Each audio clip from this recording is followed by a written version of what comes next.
Hi everyone, welcome to Vampire the Masquerade, Coteries of New York.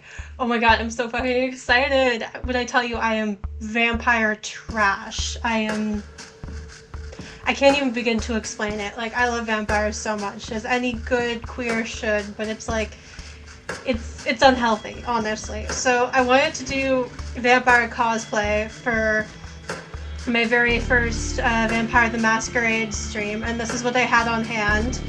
I got new rings specifically for this stream. I don't know if you can tell. I usually don't wear rings, but I don't know. I was kind of in the mood to like spice things up a bit, and like I've got like Sarah's quote in my head. I think they once said something like, "How will people know I'm gay if I don't wear rings?" So, yeah. And I can't stop playing with them now. I think this is part of the reason why I didn't want to get them in the first place, because I knew they would be so distracting, but they're like little stim toys attached to my fingers, and I just keep fiddling with them. But yeah. I got these from this online store called Cherry Kitten. I don't know if you can see. This one's like a dripping, bleeding heart. And this one's like a ruby red butterfly. Should probably be holding this up to the camera. The camera's not here, it's there, but yeah. And I did my makeup too. I haven't done like liquid black lipstick since I got my lip ring, so I was very nervous about it, and I'm still not entirely sure if it turned out great, but I think it looks presentable, so we're just gonna roll with it. Sorry, just choked on nothing. Don't hate when that happens. I did red eyeshadow too, but on camera it kind of looks a little pinkish, but we're just gonna ignore that. So yeah, let's just get into this. Hopefully sound levels are okay. Oh, but before we get started, shit, I almost forgot. I was so excited I almost forgot. I have to do housekeeping.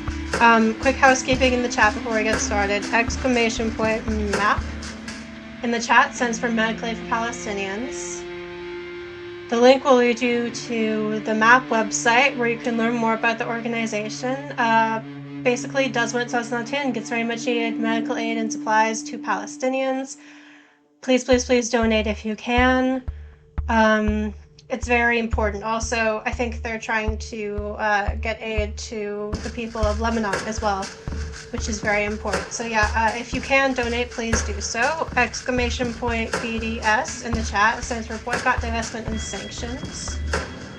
The link took a minute to show up, and I was like, hello, excuse me? There we go. The link will lead you to the BDS website where you can learn more about the BDS movement. Basically, it is a call from Palestinians to the international community to boycott Israeli goods, divest from Israeli institutions, and attempt to place sanctions on the Israeli government.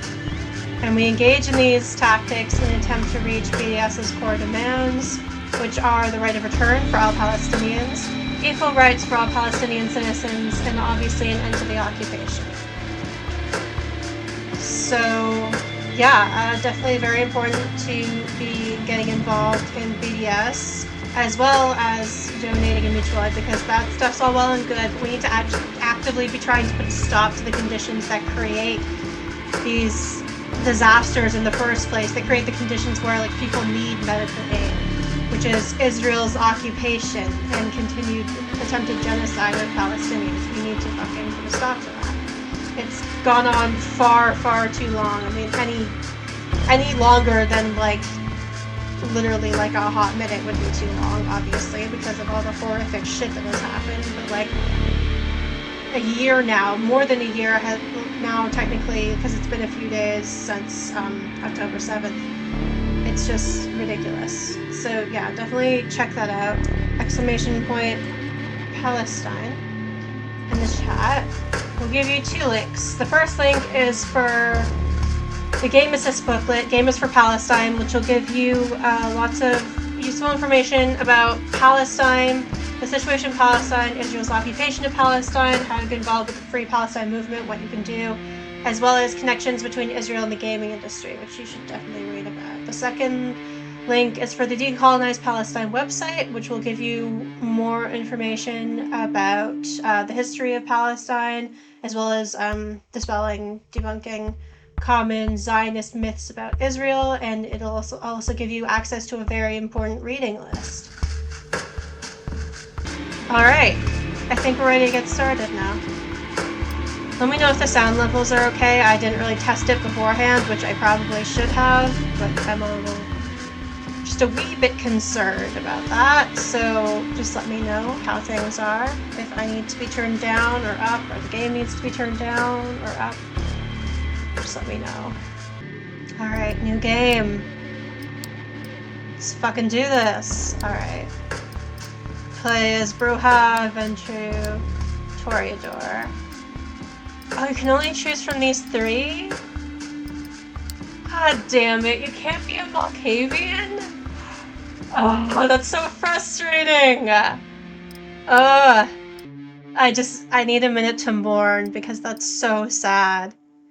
I always play Malkavian when I do Vampire the Masquerade, or at least I played Malkavian when I played Bloodlines, and it's such a great experience. Like,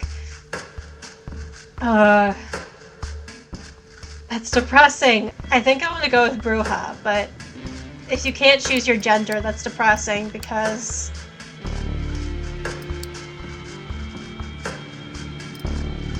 yeah, if you can't choose your gender, that's depressing because I don't want to be a man. But I guess I could go with Toreador because maybe I can be like gender neutral or non-binary or whatever. Alright. Let's go with Toreador. Choose your name. You can pick your name. I wonder if you can pick your pronouns. Alright, what should my name be?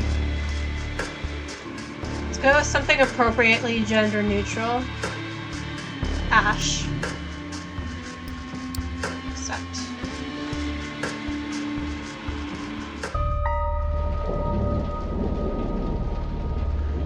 New York taught me to believe in fate. Had you asked me about fate when I was human, I would have told you it's just superstitious bullshit. That we're all designers of our own destinies. That belief shattered when the richest woman in the United States, the actual richest one, not a face you could have seen in the papers, of course, sank her teeth deep into my neck. It happened in the very same place you're standing in right now, by the way. Fate? You decide. Please, there's absolutely no need to be hostile. Just listen a little longer. See, my mistake was that I flew too close to the sun. I girl-bossed a little too close to the sun. It makes sense that my punishment was to never see its glow again. I was incandescent myself. I was hot shit. I had it all. Money, looks, confidence, connections, men, women, a career, and a spark in my eye. The one you need to be born with. That's when someone far more powerful than me saw my radiance and thought, that will do. She robbed me of the light erupting from within and gave me a subtle, enduring gleam in its place. She decided that would fit me much better. She was a 9th generation kindred just like you, an apex predator. She probably enjoyed teaching me the peak of human excellence, my real place in the food chain. It's such an eyesore when you look at some loudmouth braggart and see them for all they really are. The temptation to teach them a lesson can be unbearable, right? Well, my sire's lesson was a lesson about fate.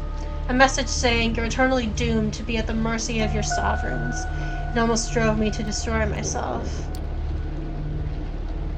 What saved me was the ability to reinterpret her teachings. Hers wasn't a message of doom. It was a message of hope. Fate exists, and one can shape it if given the right tools. My sire didn't believe my tools were fitting for the job. She considered them toys, and me just her amusing subject. Well, she sounds like an asshole. Well, she's deader than dead now, and I'm still here, standing right where she stood when we first met. You might have wondered how I've learned about your arrival to JFK Airport. My answer is, of course, destiny.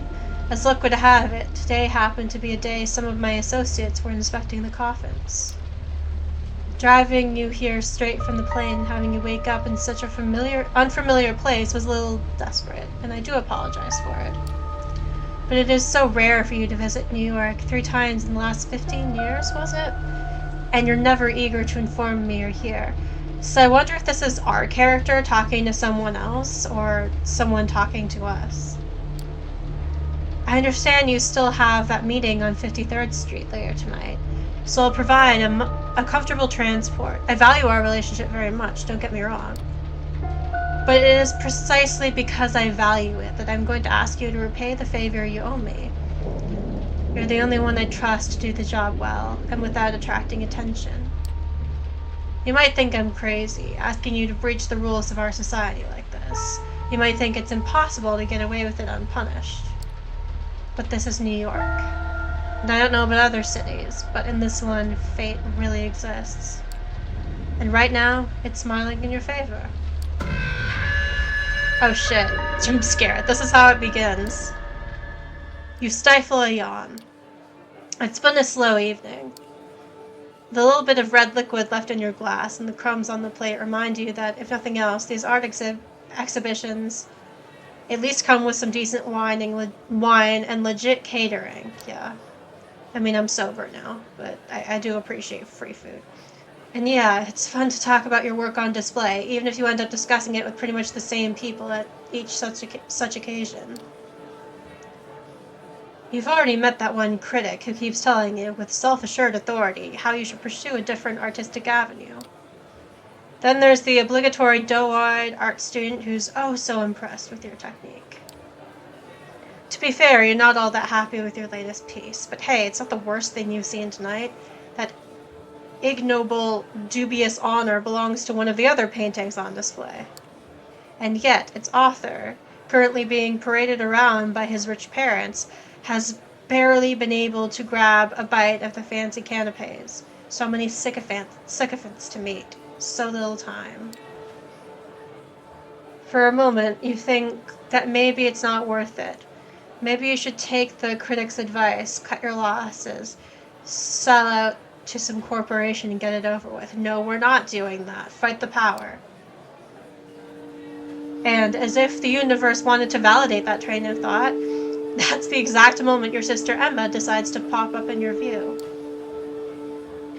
So, let me get this straight. Cushy corporate jobs are selling out, but supporting a billionaire's vanity project is totally fine with you? Yeah, I'm on Emma's side, I think. Hi, Em. You absolutely despise her as an artist. While you're struggling to uphold some nebulous ideals of what art is meant to be, she's perfecting her ways of mooching off the system. Okay, maybe not. Shamelessly preying on little-known street art and niche internet memes, she repackages them as bourgeoisie-friendly collages. Okay, never mind. Fuck Emma. So it's perhaps no wonder that NYT has recently dubbed her a mind-blowing explorer of digital art's extreme possibilities. But in spite of all that, you absolutely love her as a person, even as you welcome her by smacking the back of her head, a gesture meant to convey nothing but deep affection. Siblings. No, but seriously, supporting young artists my ass. I don't know what kind of money you got for this place, but I doubt it was even a fraction of what it's going to be worth in tax benefits. The gallery owner actually said that if he had to choose his most valuable audience, it would be the IRS, and I'm pretty sure he was only half kidding. You mumble a non-answer, and then segue into a different subject, trying to preemptively quell her repeated offers to get you a steady job.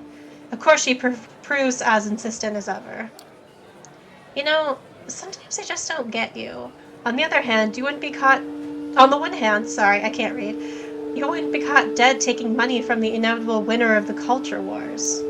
On the other, if someone gave you the chance to collaborate on some dumbass Oscar bait flick, sponsored by Larry Ellison's bailout fund, you'd do that shit for free. She rolls her eyes and asks, you know what the only difference is between the art scene and the culture industry? The culture industry actually pays your bills. What's the culture industry? I'm uncultured. As expected of someone who's given up on attempts to infuse her work with any sort of enduring quality and decided to just keep responding to the zeitgeist. She claims to happily accept the fact that after she dies, both her and her work will end up in a landfill. When you respond that you prefer chasing a 1 in a million chance to immortalize yourself, funny, she claims it reeks of an overinflated ego. Maybe. But you've been down this road too many times before and managed to accept she'll never understand what's truly important to you. Slowly but surely, you move on to more agreeable topics. Your plans to finally get hammered together, or the most recent crop of garbage Netflix shows your friends have tricked you into trying out. God, that's so relatable. Although it's usually like Tumblr brainwashing me into trying things because they're all raving about like one specific character or a specific like gay thing happening in the midst of all of it. Alright, gotta go. I've got a date. She peeks at a bunch of middle-aged men in expensive suits who have stopped pretending to care about the exhibition and are exchanging the worst lecherous jokes they've got in their stale repertoire. Oh god. Have fun with your friends, class traitor. I think you're both class traitors, but whatever. She gives you a hug and heads for the nearby elevator. There goes the pleasant part of the evening. Still, you decide to delay the inevitable and catch a quick smoke break. Truth be told, people aren't exactly lining up to chat about your work anyway. As you leave your post, you start tapping your pockets in search of a lighter. Instead, you find a $100 bill you're absolutely sure wasn't there before. Jesus Christ, Em, you're the worst. And the best. You can feel your cheeks turn red, but you gratefully put the money in your wallet and move outside. When you reach the balcony, you look out at New York City and light the second last cigarette left in the pack. You're alone. It's not silent, but the metropolitan hum is ever present, even this high up, but it's a good deal more intimate than what's behind your back. You lean over the railing and look down. The streetlights beckon more than usual. What I love about these games in particular is like, and this is kind of true for Angel the series as well, the spin-off of Buffy the Vampire Slayer, is the city itself is kind of almost a character. Like, whether it's New York or LA, the vibes of like a big city and like everyone just kind of like being lost in the sauce and like people like getting like pushed to the side and like lost in the corners of society, especially at night, and shit going down in dark alleys. You know, it's like, I don't really know where I'm going with this, but I love it because it makes the city feel alive and kind of like a place that was like meant for vampires and could have vampires in it. It's like a city made for outcasts. Sorry, this ring is like stuck on a patch of skin. There we go. I was trying to rotate it and it was like, yeah, anyways. In your mind's eye, you see yourself as your final artwork beautifully splattered all over the pavement. Christ. Working title, Delusion of Grandeur. The author, a brilliant artistic soul, crushed by unfeeling reality, gone too soon. You chuckle and flick the cigarette into the air. Yikes. Okay, hang on. I wanted to use a straw with my coffee because I don't want to stain my lipstick. I don't know if that's going too well. Freshened up by the night's cool breeze, you squeeze back into the stuffy interior. You barely make it a few steps before lethargy sets back in. It's like you never left. Still, something in the room feels different. Your eyes are drawn to a handsome young man, neatly dressed and groomed, exuding the air of a true artiste. And the best part, he's intently looking at your painting. The gallery is almost like an art installation itself now. People standing in silent awe. The guy like a beacon drawing everybody's attention. Hushed conversations about the guest can be heard from every corner of the gallery. Your heart is pounding with excitement, and you approach feeling like a kid trying to get close to a deer in the woods, but afraid you'll scare it away. The man turns to you and you stop in your tracks, entranced. Great. I'm being forced into bisexuality. My sad little lesbian self is being once again forced into relationships with men in these vampire games. Like, listen, like, bisexual rights and all, but, like, it kind of makes me sad when, like, they just adopt this, like, general, like, kind of, like, non-discriminant, like, anything goes kind of approach to sexuality in these games, because it's like, I just want to be a vampire lesbian, but whatever, it's fine. What voice are we giving him? So, this is one of your pieces? You managed to mumble an affirmation. Tell me about it, please. As you start discussing your inspiration, technique, and process, the man's eyes lock onto the painting again. He keeps interjecting, making knowing remarks. This guy gets it. He really gets it. Yeah, because he's reading your mind, dumbass. Not that you would, in a million years, be able to figure that out. But still. The world around you disappears. You'll say anything, do anything to keep his attention on you. But you realize you don't need to. He's into your art. He's into you. Yeah, I think he's, they call it different things in different vampire media. In the Vampire Diaries, they call it compelling, and in Shadowhunters / The Mortal Instruments, Shadowhunter Chronicles, they call it incanto. Basically, the vampire ability to, like, make people, like, kind of, like, susceptible to what you tell them to do, and, like, kind of, like, agreeable and whatnot. I forget what it's called in Vampire the Masquerade. I think it's, like, only something that, toreadors have. Yeah, I can't remember what it's called. I want to buy it. And I want your company. I need to talk to you. You will like what I have to say. Okay, see, like, that's terrifying. Like, that's objectively terrifying. But, like, I understand you're being, like, mind-whammied right now, but, like... Anyways.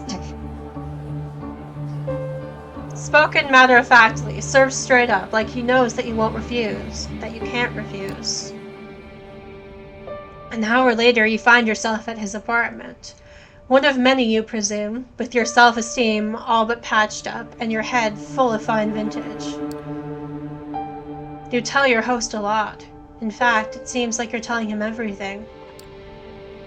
Where you came from, how you ended up in NYC, how you had to take out a loan to appear at tonight's event, how you took the long look down I can't speak. How you took the long look down the balcony. That you thought about taking the plunge, and this time you were only half joking. You feel miserable. You start crying. He holds you in his arms. You feel calmer. The tears stop flowing. It's been so long since you had someone you could not just talk to, but communicate with, be seen by. Who knows, maybe there's hope for you yet. That feeling of bliss is the last thing you remember before passing out. Next thing you know, you're lying on the couch in that same apartment, hungry and dehydrated. How long has it been? Hours? Days? More? You're feeling weak, confused, abandoned. You look around in a panic. Is he still here? Thank God, yes, there he is, standing in the doorway. His voice breaks the silence and fills you with hope, until you realize what he's saying. I am so sorry. I hope that maybe one night you will forgive me. Always remember that in our parting moment, I wished you well. I fucking hate toreadors, because, like, what the fuck does that mean? Like, you're just gonna turn me and bail and then be like, I am so sorry, I wish you well. Like, bitch, what the fuck? Anyways. You try to speak, ask him to stay, but no voice leaves your parched throat. You taste something on your lips. Wiping your mouth leaves a crimson stain on your hand. It's not the wine. What the fuck? The door of the apartment closes behind him, alone, again. Then the pain hits. It's a headache, a lurching in your stomach, a burning in your arms and legs. It's all you can focus on. A panic takes you. You fall from the sofa and hit a wine glass. It flies off into a wall, shattering into bits. A mumble from the corner of the room indicates that you're not as alone as you thought. From where you're lying, you see a feminine shape stirring awake. You crawl towards the woman. Inch by inch, the pain turns into an urge. You need to get close to her. You begin to see details, the long hair shrouding her face, the worn-out NYC hoodie thrown over her skimpy dress. She opens her eyes, moves her locks to the side, exposes her neck.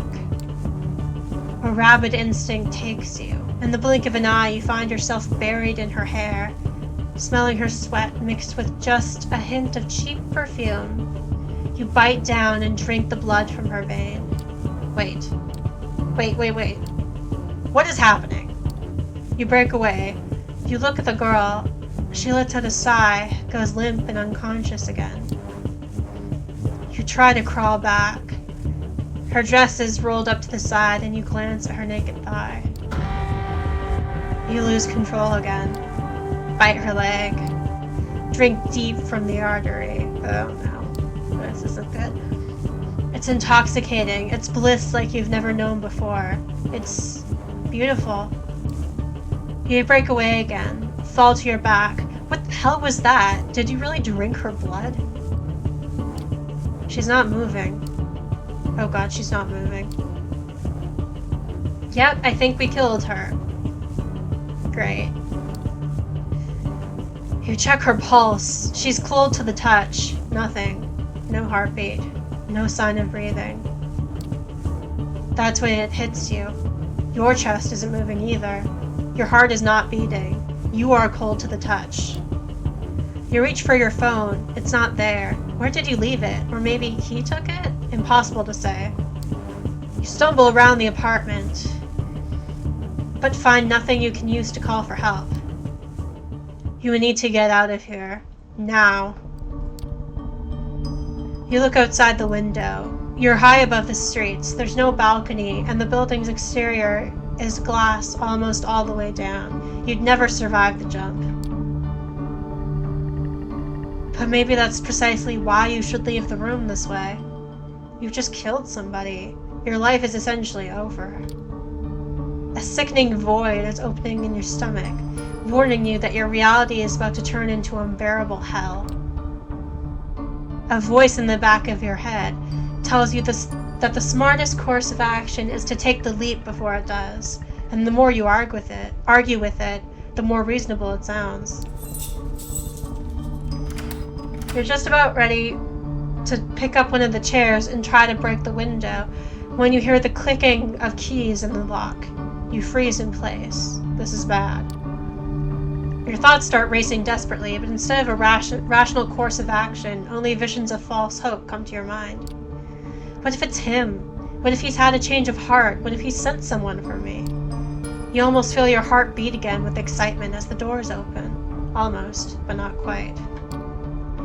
A man enters, but not the one you expected. He's tall, broad-shouldered, handsome with darkish skin.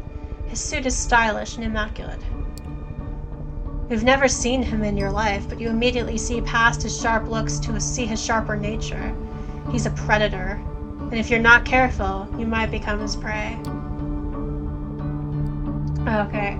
I didn't really think about the fact that I'm probably going to have to do different voices for all of them. And if you watch my Night in the Woods streams, you'll know that voice acting isn't really my strong suit, but it's fine.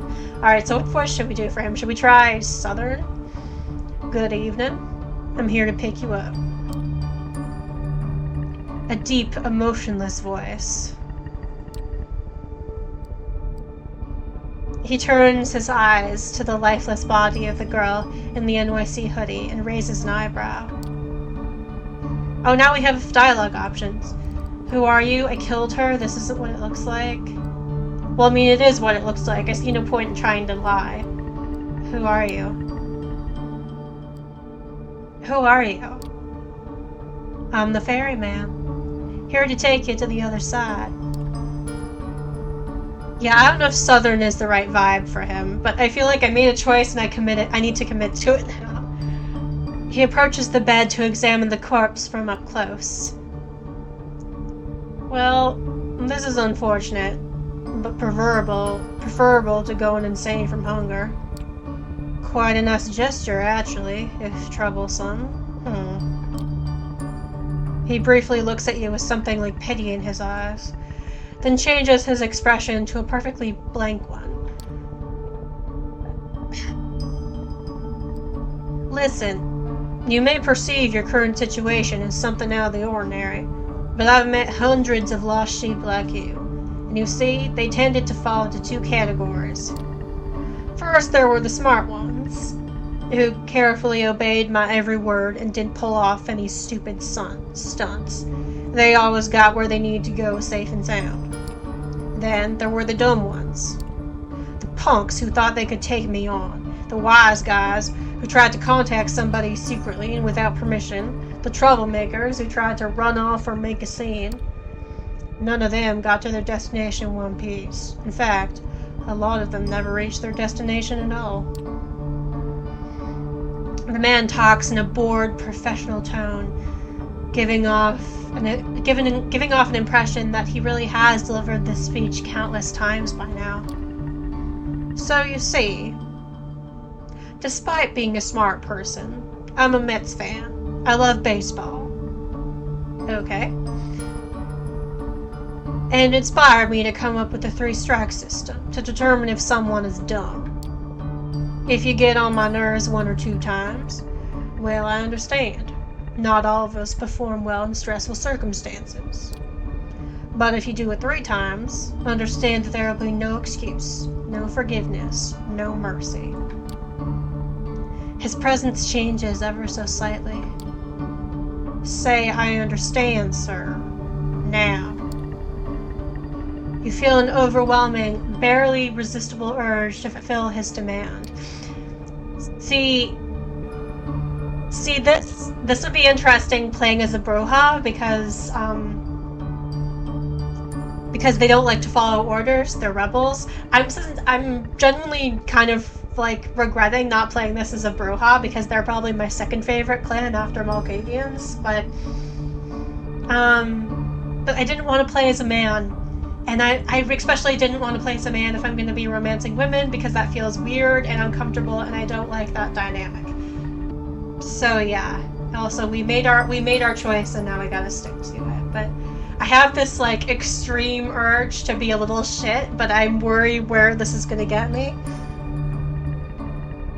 I do think though that if I was in this situation and some random ass person just like rolled up and was like, you need to do what I say you understand, and I would be like, who the fuck are you? Where the fuck did you come from? What is going on? Like, what are you talking about? Can you just tell me what's going on here? No. And that is your first strike. Alright. Have you got anyone you'd like to inform about your current situation and tell them you're alright? He flashes his fangs briefly as he talks, and for some reason, the sight causes a chill to run down your spine. Something's wrong with him. Someone closest to you? Lie. Oh, I didn't think that you would, like, make up a whole ass person. I thought that you would just say no. Well, fucking hell. Okay, that's on the game, not me, because the description was not clear in that situation. His name's Eduardo, he's my boyfriend, he lives in Queens, he's a barista, and, the stranger's been watching you with wary eyes since the moment you started talking, but only interrupts you at the first moment of visible hesitation.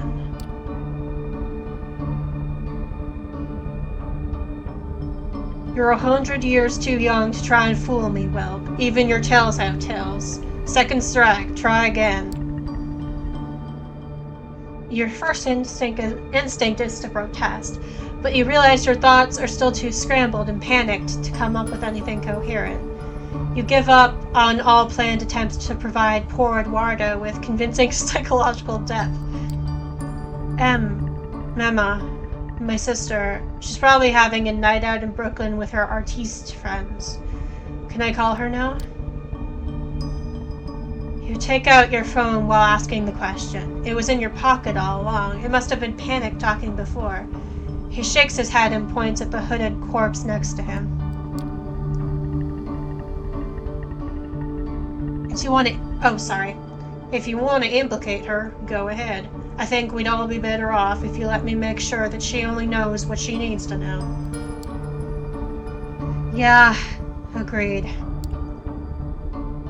Give me her phone number. I'll have someone get in touch with her. You oblige and hand him the smartphone so he can copy the number from your list of contacts. Thank you. Thank you. This will be useful in illustrating my next point. Instead of giving you back your phone, the man hides it in his pocket. From this night onwards, you are subject to different laws than the ones you grew up with, and you'll be watched by many eyes to ensure these laws are respected. Masquerade. You are forbidden from letting anybody know you're still alive. You're forbidden from showing your face anywhere they know you. If anyone comes to search for you, it's over, both for you and them. Yeah, I'm not the biggest fan of the Masquerade as a whole, which is why I usually tend to lean towards Anarchs. I'm actually really excited to see how the Anarchs are going to be represented in this game. Because they were a big deal in Bloodlines. But yeah, Anarchs are basically like well, not completely anti-Masquerade, but they're anti-Camarilla in the sense that the Camarilla is very, strict, militant laws, and, if you break any rules, you're immediately gonna die. We have to execute you, kind of, very, carceral. I mean, it's not even carceral. It's what do you call it when they just murder you when you break the law? It's capital punishment. Capital punishment, right? So it's just a capital punishment system? Is that the phrase I'm looking for? Okay. It's fine. We can let this go.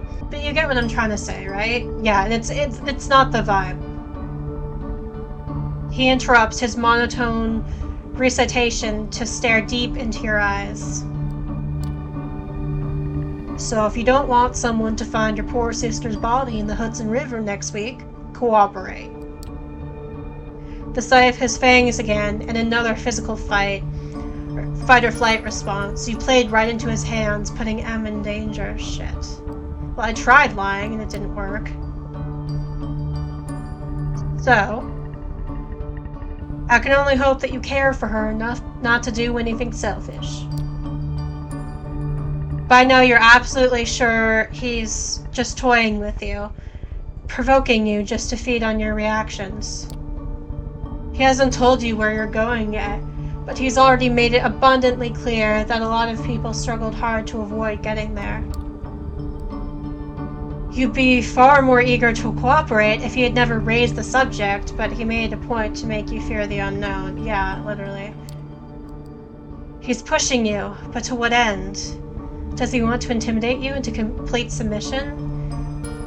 Is he hoping you'd give him an excuse to get rid of you? Maybe he's testing you, forcing you to show what you're made of. Somehow he makes all of these options seem plausible at once. Alright, I think that's enough lectures for today. He takes a glance at his silver watch. It's I don't know how to say that, Patek Philippe. The kind of brand mere mortals never see outside of luxury lifestyle magazines. Just who are you dealing with here? It's past 3 a.m. now. The sun will come up in just a few hours, so we don't have much time.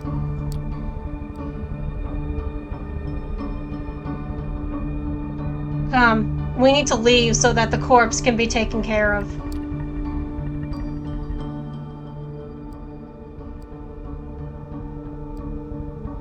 He turns his back on you to unlock the door. Well, I'm not gonna say I'll wait for the police, because fuck the police. I think attacking him right now would be stupid. Because he's probably way more powerful than me. I'm just a fledgling. And I already have 2 strikes, so might as well just head out. Okay. You immediately follow him out you immediately Jesus. Faye, can you read? Sorry. You obediently follow him out of the room before he locks it again. You manage to take a final glimpse of the corpse. You feel a pang of conscience, but not because of your victim's horrible fate. It's because you don't feel guilty even though you know you should. Something important inside of you that was still there yesterday has definitely died tonight. You wonder if you'd even recognize yourself in the mirror. The stranger shows you to the elevator. You go to the ground floor. During an awkward ride, your dazed and confused mind desperately searches for a glimmer of hope, and eventually comes across one. Maybe you'll find the man you met earlier this night.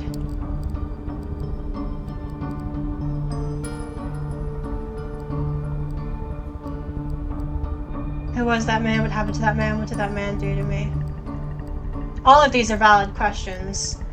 What did that man do to me? Why did that man target me? What was their motive? That's what I'd like to know. As of yet, he is unidentified. They have left no trace, and it's obvious they're not planning to come back for you. If, and that's a big if, you ever see them again, it will be tomorrow, and probably for the last time. For the last time? What do you mean, for the last time? His face is inscrutable. I said what I said. All I can add for now is tomorrow is a big night for you. The elevator door opens to an empty hall. You walk outside past the night guard's post, which is empty. The cold air reminds you of the balcony just a few hours ago. The man motions to a black Cadillac Escalade. Take a seat in the back, please. This is objectively fucking terrifying. Like some guy you don't know. Well, first of all, you go home with some random guy you just met. I would never do that. I mean, like, I would never be in this situation in the first place because I'm a lesbian, but like... Anyways, like, beyond that, like, you wake up and you have no idea what's going on and there's some dead girl beside you and you may or may not have killed her by drinking her blood. Then some other random guy shows up and is like, come with me, and you can't ask questions, and makes you get into his car. Like, this is all just like, shit, I just whacked myself in the mouth and now I have like a bit of black lipstick on my fingers. Jesus. This is all just like bad vibes all around. Jesus Christ. You get inside. A man closes the car door behind you. You hear a click as it locks. The Cadillac is almost entirely dark. The side windows seem light-proof. The man gets into the driver's seat, starts the engine, and drives away without comment. Where are we going? Where are you taking me? A safe place. Forgive me, I'm not in a talkative mood. This won't be a long drive. Patience. Dead silence fills the car. You close your eyelids and sink back into your thoughts. A blurry after image of the man who bought your painting is still there. It's strange. You never felt this way about anybody. It makes you happy, even though you have the nagging thought that there is something fundamentally abusive about this attraction.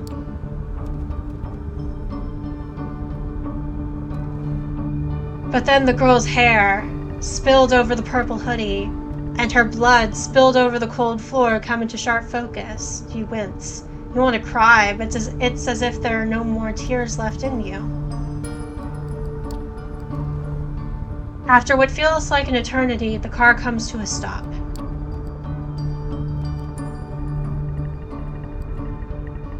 You get out in an underground parking lot. It's an ugly concrete gray thing. Empty, but for the car you came in, it looks like there's a room beyond a metal door in the wall.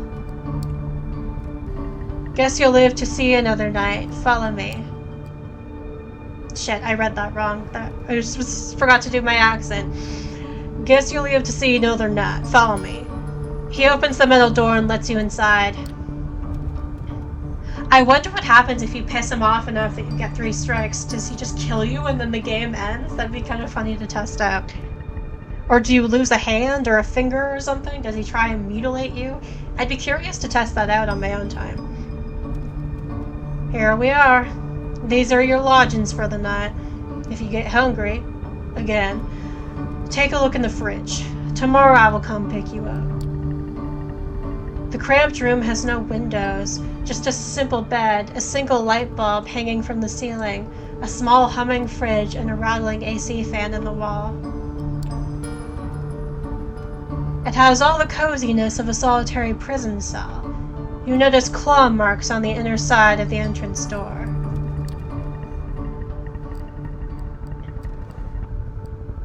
I could try I need medical help, but none of these are gonna, like, go over very well, because, like, disobey isn't gonna go over very well with him, I don't think. Saying mercy please isn't gonna do anything. I mean, all of these are kind of pointless, because, like, we know we're a vampire, but, like, the character themselves doesn't know yet. I need medical help. I can't feel myself breathing. I can't sense my heartbeat. I need to go to a hospital, man. You're gonna be fine. Listen, normally I'd lose my nerve right about now and things would get nasty, but I get it. You're scared. You don't understand what happened. Trust me, you will learn more. You will learn more tomorrow. But right now I need you to rest. And you need to rest. He gestures inside the room. Finding no more willpower to resist, you step inside. The stranger nods contently. Good night. He locks the door behind you. It looks very secure and sturdy. You open the fridge. There's a single plastic bag there, filled with red liquid, unlabeled. Tomato soup? You feel sick to your stomach. Best leave it for now. You lie down on the bed. It's a simple mattress on the metal frame, kind of grimy and damp. Ew. Seeing it makes you grimace, but you're just too tired to not to lie down. Your entire body hurts, a dull feeling that makes you feel heavy. You feel vulnerable and lonely. Usually when that happened, you turn your attention to painting, just not to think about the alternatives. Sorry. I don't know if I have, like, dyslexia or whatever. I don't care at this point. Like, psychiatry, I have my issues with it. Also, like, I really don't need yet another diagnosis on top of everything, and I don't want to go through the process of trying to get yet another diagnosis on top of everything. I struggle to read things sometimes, and it's a bit of an issue, but mostly I can muddle through. Just to not think about the alternative. Your family upbringing left you with no skills but artistic talent. Creating art used to be something of an unpleasant duty. Somewhere along the line, though, it became the only weapon you had to fight with existential despair. Some of your best work was created in lieu of impotently crying in bed. Hell, you're pretty sure a few of those pieces had your tears mixed in with the paint. Like the painting that led your whole night to this. Classic toreador. Also, I gotta say, that's kind of a mood. Like, I'm not a painter, but, like, I write as a way to process my emotions and my feelings and my trauma sometimes. You look back at your life, and it starts looking like a downward spiral. That like void jump scare, like the sound cue or whatever, the sound effect. Every time I hear it, I'm like, oh god, you are so tired. Your entire body tenses up, and before you know it, you drift away into oblivion. You wake up. Wake up on a Saturday night. Sorry. If you know that song, you and I, kindred spirits, are like we were born in the same era, but like still a certain kind of kindred spirits. That in itself is a surprise. You barely remember when you drifted off. It didn't feel quite like sleep. More like plummeting into an endless void. You imagine that's how death feels like. The room is unchanged. The lamp is still on. The AC is still rattling. The refrigerator is still humming. You take a look at your watch. It's almost 9 p.m. You slept for 17 hours straight. Maybe you died. Your breath is gone and you feel no thumping in your chest. Does that qualify as dead if you're still conscious? You're not sure about that, but you are certain about one thing. You are hungry. It's not just your stomach rumbling, though. It's a need that starts somewhere in your abdomen and spreads to your chest, throat, and back of the head. You open the fridge. The bag is still there. You take a closer look at it. If it's soup, then its color and texture are off. You pull the cork out, take a whiff. You recognize the smell immediately. Holy shit. There's no mistaking it. It's bagged blood. The smell is faint, and you remember some situations in the past where you found it nauseating, but now it's almost... No, not almost. It is enticing. Drink the blood. You gotta. Feels wrong, but right now there's barely anything in your life that doesn't. Tell with it. You pour a bit of the liquid into your mouth. It tastes bland, reminds you of cheap supermarket juice, just enough flavor to register it as what it claims to be on the box, but nothing like the real thing. Yeah, I know exactly what you're talking about. Nothing like what you had the last time. You swallow it. Somehow you don't feel sick. In a weird, messed up way, you can't help but think it feels nourishing. You take a few more sips, and then just another one. Suck on the bag a little more. Eventually you find that you've emptied it entirely. All. You look at the info pressed into the side of the bag. Jesus Christ, Faye. 450 milliliters of it. Even with its blandness, you still feel like having more. You realize your body longs for that intoxicating high you felt when an image of that corpse crosses your mind, causing you to wince. What have you become? You try to piece your thoughts together, make sense of it all, when you hear the lock click and see the door open. Standing there is the well-dressed stranger you met yesterday. Immaculate suit again, that predatory look, like a hawk on a hunt, but somehow more relaxed tonight, so like a tame talk, maybe? Good evening. Slept well? He notices the discarded, emptied bag. I see you had a bit of a snack. Am I still a human? Am I still a human being? Luckily, one does not typically shed their entire humanity in 2 nights. You should be fine. Come on, we got places to be. Oh yeah, and Bloodlines... Fuck, I pulled a muscle. In Bloodlines, there's a humanity system where, like, if you do things that are, like, inhumane or whatever, like killing innocent people, quote-unquote innocent, because what does innocence mean, right? Like, killing people who weren't attacking you, stuff like that. Or stealing money, stuff like that human society would consider immoral. You lose humanity points, and it's like a point system. And if you lose enough humanity, you like unleash the beast and you start like just going around and attacking people randomly, and like you have no control over what your like character does, and you just go on these like mindless rampages. So it'll be interesting to see how the humanity system, or if the humanity system is like deployed here, because this is a visual novel, not an RPG. Come on, we got places to be. The car is humming in an empty parking lot just outside the door of the cramped room you have spent the day in. The man motions to it politely, but with a stern look on his face. Rush the stranger, get inside the car, hijack the car. I don't think there's any point in, trying to run away at this point. These vampires are stronger and older than us, most likely. It's just not going to end well, so just get inside the car. Okay, lead the way. After you. You take the back seat again. The doors lock. The stranger takes the wheel and starts the car.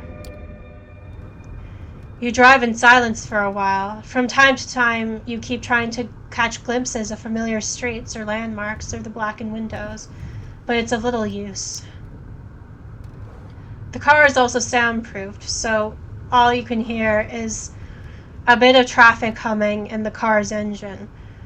The driver doesn't say anything and seems focused on the road. You check the door handle. Yeah, the door is locked all right. The piece of dark glass separating you and the front of the car looks sturdy too. There's nothing left to do but wait. You didn't have time to think about it before, but you realize now that you're hungry? No, not exactly. It's not a rumbling stomach that grabs your attention. It's a need that starts somewhere in your abdomen and spreads to your chest, throat, and back of the head. You try to extract some information out of the man behind the wheel, but you realize that you'd prefer to bask in the afterglow of your last meal. You wouldn't have expected it, but you spend the rest of the trip lost in your thoughts. A lot of them concern blood. It takes you another 20 or so minutes to get to your destination. As the door opens, you try to get your bearings. You're still in New York, that much is certain. Queens, maybe? Wait, you know exactly where you are. The nice-looking two-story building has a logo you immediately recognize. The Art Hole, an avant-garde gallery, used to hold that collection of bagged viscera and body parts by... You can't quite remember the guy's name. He's Brazilian, you think. Fabio something or other? Yeah, I keep playing with my rings. I can't help it. After me. No sudden movements, please. You've never been inside. Not quite your style, but the place has quite the cult following. You keep racking your brain for more facts, hoping they'll help you with whatever you got into.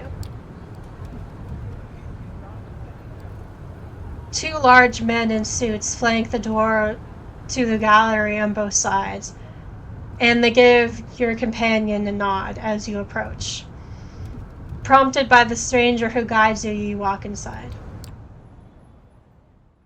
The gallery is full, which is unusual at this hour, to say the least.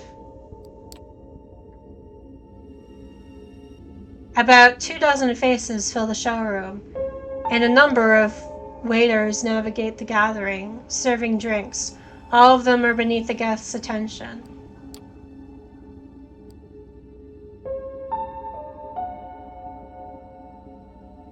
The visitors are well dressed for the most part, but it's unclear what they've gathered here for.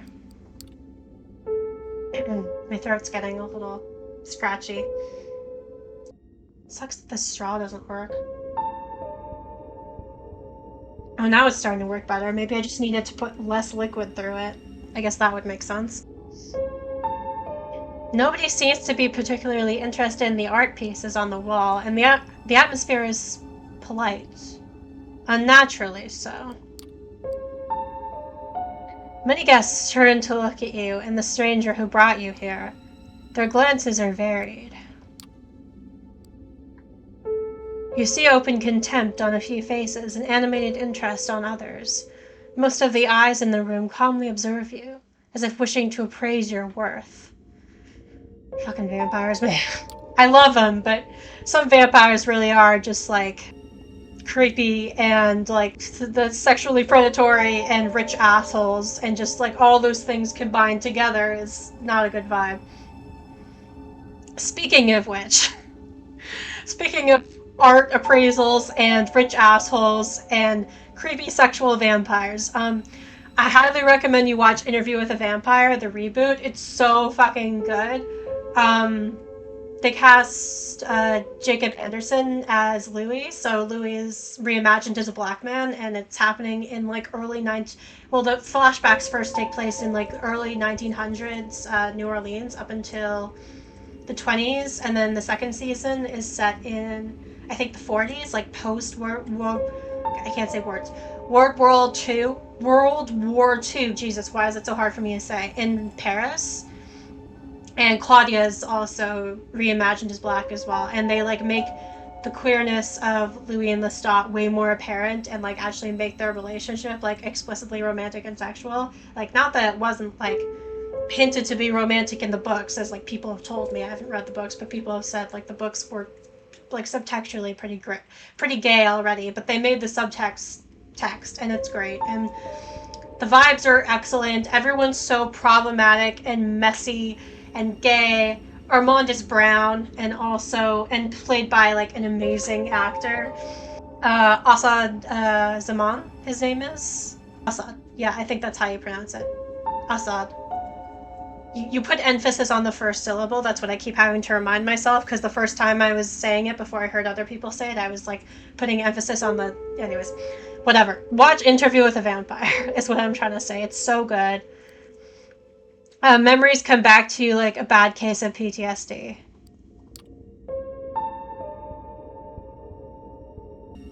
How many times before someone judged you impassively or decisively through your art?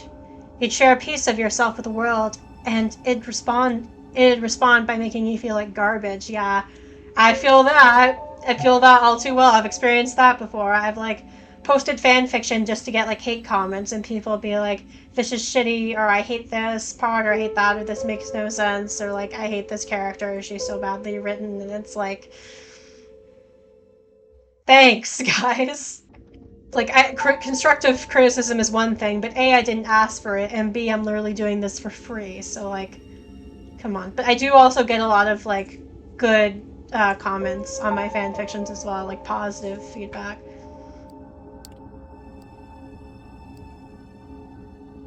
It always took a lot of effort to not lose your cool and tell all of them to shove their opinions up their collective asses. Now looking around, it feels like you've become another artwork as commodity, to be judged by a bunch of obscenely wealthy, out-of-touch assholes. Makes you want to scream. The woman. We don't know her name yet. She's just the woman.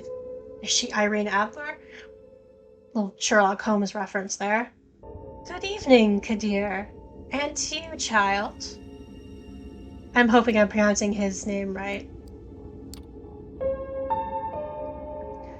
The noble, cold voice takes you out of your head and back to the situation at hand. The gallery, a crowd of strangers, you being brought here against your will. For what purpose? The room awaits your response. The deer, huh? Or, excuse me, what? Good evening, miss... Excuse me, what? The Prince of New York City, Helene Panhard, child of Michaela, is addressing you, whelp. My sheriff, this harshness is unnecessary. This fledgling has every right to be confused. She is somewhat plain-looking and doesn't seem to possess a great deal of charm, but still the entire room is intently focused on her voice. She has influence over these people, and that much is clear.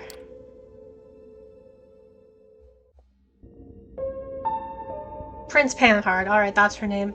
You may address me as Prince, child. I realize your introduction into unlife was abrupt, and I understand your sire left shortly after. The rules of our society dictate I punish you both for this transgression. A murmur of agreement, maybe, can be heard from the gathered audience. But I am willing to listen to what our loyal sheriff has to say about the circumstances of your embrace first. My sire? Wait, my sire? You mean the man I met at the gallery? That's one of the things we're here to ascertain. You are about to be judged by the court of New York City. Kadir, please tell us how you found this fledgling and what happened on your way here. Court? Prince? Is this some kind of secret society make-believe? Okay, girly pop, you literally just drank blood twice. You drank blood from a real human, and then you drank blood from a bag, and you're still doubting that this is vampires? Like, you still don't know what's going on? Okay. I mean, I get being a skeptic, but like, I feel like I would have put two and two together by now. I don't know. A trusted informant, who has chosen to remain anonymous at this time, tipped me off about a suspicious kindred appearing in one of our domains. Upon investigating, I found them gone, but this fledgling remained in their place. Interestingly, his sire made use... Oh, we have he, him pronouns. I didn't want he, him pronouns. Can we choose our pronouns and I just missed it? Because I thought we could. Interesting. Hang on, I'm gonna pause this for a second. Text size, typing speed, that's fine. Video, audio, controls, yeah, that's fine. Whatever. It's all good. It's fine, we'll make do. Interestingly, his sire made use of an older haven at one of the clan of the Rose for the Embrace. They are even thoughtful enough to leave a local woman for the fledgling to slake his thirst on. Despite some reservations, he offered little resistance last night and cooperated on our way to the safe house. I was pleased to not have to force his compliance. I mean, I did offer a bit of resistance, but not much, I guess, which is a good thing in the long run. We had a quick chat, but wishing to appear here post-haste, I urged him to join me, which he did without struggle. A pleasant departure from my usual routine, I must say. His thirst partially slaked... Slaked? Is that how you say that? Slaked with the bagged blood we kept in the safe house. We had a pleasant enough drive here. The story ends with us arriving at Elysium tonight. All eyes are on you again. You take a special interest in one of the faces. It's a beautiful woman with curly, almost blood-red hair and a dress to match. You see her whispering to some bespectacled man with an absent-minded look on his face. Who is she, you wonder? Thank you, Kadir. I will take note of this fledgling's behavior and will take it into consideration later. She turns her attention to you. First, there's the matter of your sire. The person who brought you where Kadir picked you up from last night. Who were they? A beautiful... I mean... This game is, like... forcing me. Like, just railroading me into the man liking, which fine, I'll accept it if I have no other choice. I guess I can just say that this character isn't me, it's someone else. Because, like, we've got he, him pronouns. It's just, like, this isn't me. So, yeah. Also, our character is black, it looks like. So, like, still, yeah, definitely not me. Which is totally fine. I like cosplaying as different characters. Or, like, playing as different characters who are, like, different from me in different ways. But, like, I usually, like, try and, like, to at least pick, like, similar pronouns to mine. But whatever. It's fine. So it doesn't feel like I'm being misgendered, but whatever, it's fine. Sire, doesn't matter, or a beautiful man. Let's try not to be super, like, abrasive and, like, misbehaving, because I don't want to get my head chopped off, so, a beautiful man. He was beautiful, charismatic, charming, dark hair, a sort of artistic mess. Had an accent I couldn't recognize, or I should have done an accent for him, whatever. He took notice of my art, bought a piece, in fact. I want to meet him again. The last sentence came out almost involuntarily. You immediately feel ashamed, sounding like a sad puppy whimpering after their master. Yes, you do want to meet that man again. It's an urge deeper than you've ever felt, maybe even love? No, that's idiotic. He never even introduced himself to you. He just used you. That asshole plain used you. For what? Well, Kadir, does that sound familiar? No, it does not. Or at least not familiar enough. I will continue the search after we're done here. Hey, you bought my painting, you can track him, or... What happens now? What happens now? Well, that's as much as you're getting out of me. What now? Now? It's time to decide your fate, fledgling. What shall I do with the fledgling, my prince? What is your recommendation, my sheriff? The traditions are clear. Thou shalt only sire another with the permission of thine elder. If thou createst another without thine elder's leave, thou and thy prodigy shall be slain. I feel like quoting what sounds like something from the Bible. It's not. It's like, but it's basically like the vampire Bible in a sense, because it's like the vampire rule book with that like exaggerated Southern accent. Feels like a vibe. I am ready to fulfill my duty. Stay your hand for just a moment longer, Kadir. I wish to consult my counsel on this. Make sure everyone is in agreement. Of course. He seems strangely relieved. The prince leaves the main showroom, and a handful of people follow her out. You're about to ask this, Kadira, what all that talk of traditions and councils was, when the red-haired woman approaches the two of you. Sophie. What voice are we doing for Sophie? If I could do a British accent, that would create some variety, but regrettably, I cannot. Maybe it should just be like super deadpan, like the voice I was doing for B, like super deadpan, like gothic, does not give a fuck. Sheriff, I was wondering if I could have a word with the fledgling. What for? What for? She lowers her voice in response. Come now, Kadir. We all know what the verdict is going to be. Let me speak to them. You might not have to stain your hands tonight after all. Yeah, I don't know if that voice is right for her. I could try a Southern for her as well. Her words grab his attention. His face is hard to read. It's like several emotions are struggling for domination: anger, sadness, hope, gratitude, resolve. I'll go get my sword. He steps out of the room the way you came, and you're left in the showroom with the woman in the red dress. She takes you aside, and the eyes of the remaining guests follow you. Well then, fledgling, you're in quite the pickle. What do you mean, what was that about a sword? It seems like you two have a history. What do you mean? I still don't understand what my crime is here.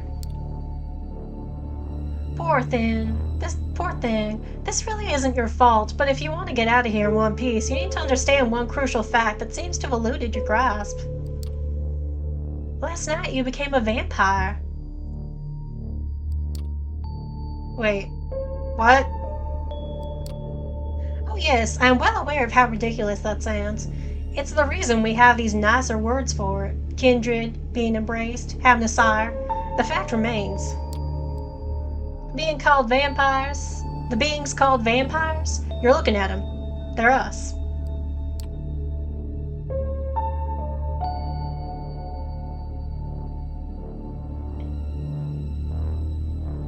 You glance around. Some of the guests are still occasionally looking at you, commenting on you in hushed tones. Many of the patrons are pale, really pale. Most hold glasses of wine. No, not wine. That's not the right thickness. and not the right color either. You're trying to come up with something sensible to say, but you're drawing a blank. It makes a morbid kind of sense. You drank blood last night, there's no denying it, and your breathing has not returned. Your heart remains still. A vampire.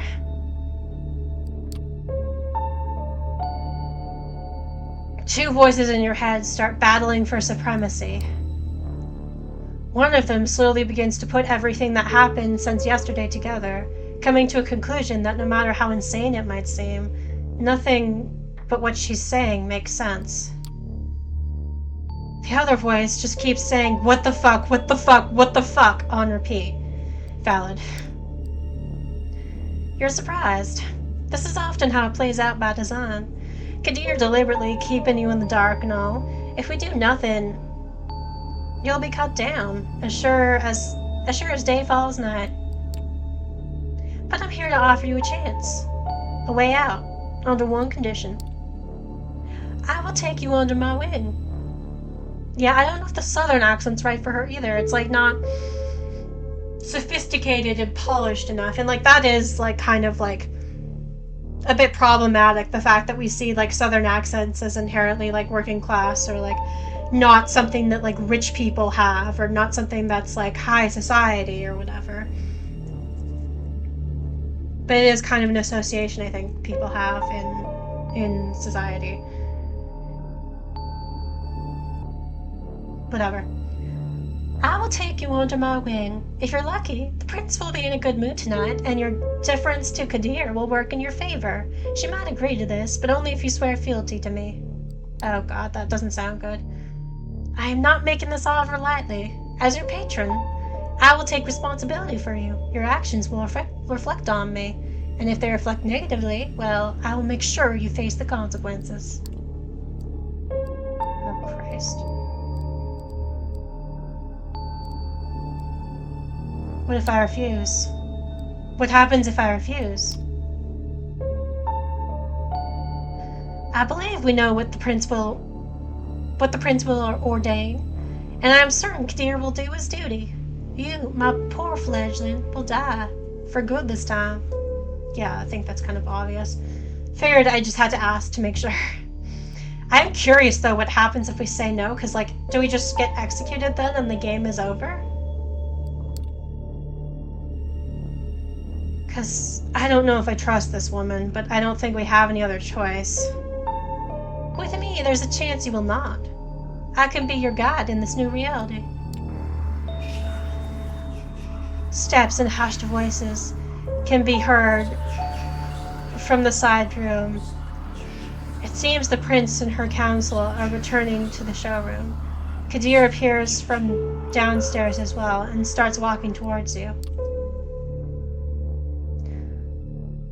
When you hear the verdict, ask to be spared. I will intervene. Remember my condition. She flashes a heart-melting smile towards Kadir, who does not smile back. The sheriff's immaculate suit is now complemented by a curved, oriental-looking, mental scabbard fastened with a colorful sash around his waist. It would look vaguely ridiculous if it wasn't surprisingly intimidating first and foremost. Kadir takes his place next to you, and you observe as the prince takes center stage again. Yeah, a sheriff isn't something that... I was about to say, I don't think there's a sheriff in Bloodlines, but there is. He just never speaks. LaCroix has a sheriff that works for him and does his bidding. Kadir takes his place next to you and observes as the prince takes center stage again. I think I read that already. Loyal kindred of the New York City Camarilla gathered here tonight. I've made my decision regarding this fledgling. She briefly addresses you. I want you to know that this was not an easy decision to make. For your part, you have not done anything to earn our ire. I do feel a genuine sorrow for what must be done. We are all keenly aware that these nights we need to close our ranks and trust the wisdom of our elders and their traditions more than ever before. There is no place for tolerating dissent when our very existence is under constant threat, although I acknowledge some of my counsel's divergent opinions on this. She takes a look specifically at one of the people who left the room before, a rather plainly dressed, shy-looking man whose skin has a somewhat healthier tone. He bows his head in deference.